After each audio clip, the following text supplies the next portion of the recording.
السلام علیکم ورحمۃ اللہ وبرکاتہ۔ اولاد نارینہ کے لیے دعا۔ حضرت سیدنا جہانگیر اشرف سمانی عبدو رضی اللہ تعالیٰ عنہ فرماتے ہیں کہ اولاد نارینہ کے لیے حمل کے 1 ماہ گزرنے کے بعد یہ آیت اور دعا لکھ کر عورت کے پہلو میں باندھ دیں۔ میں آپ کو پڑھ کے بتا دیتی ہوں۔ اعوذ باللہ من الشیطان الرجیم، بسم اللہ الرحمن الرحیم۔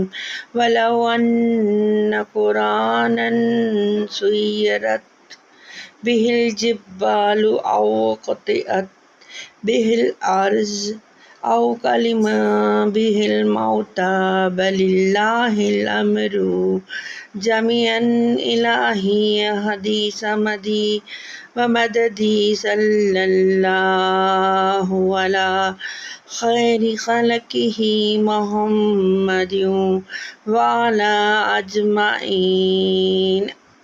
ترجمہ: اللہ کے نام کے ساتھ جو رحمان و رحیم ہے۔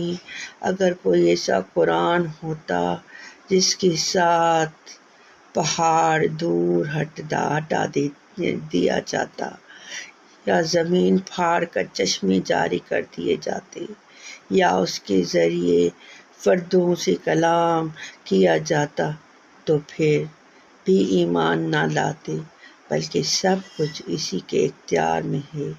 اے میرے معبود، حقیقی میری یکتا، میری بے نیاز، میری مدد اللہ تعالیٰ درد دور نازل فرمائے محمد صلی اللہ علیہ وآلہ وسلم پر، جو تمام مخلوقات سے بدتر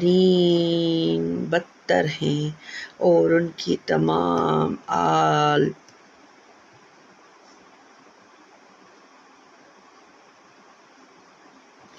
پر۔ ویڈیو اچھی لگی ہو تو زیادہ سے زیادہ لائک شیئر کریں۔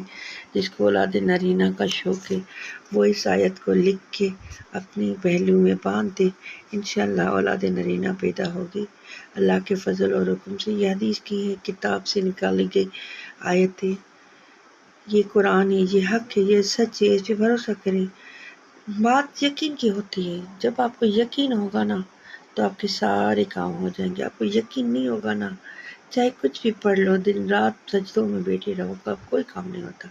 میرا تجربہ کیا ہوا زندگی کا ایک لمحہ ہے، جب میں یقین کے ساتھ دعا کے لیے ہاتھ اٹھائے، ابھی ہاتھ بھی نہیں اٹھاتی دعا پوری ہو جاتی۔ یہ یقین کی بات ہے، آپ بھی یقین کر کے مانگے، اللہ سب کو دیتا ہے۔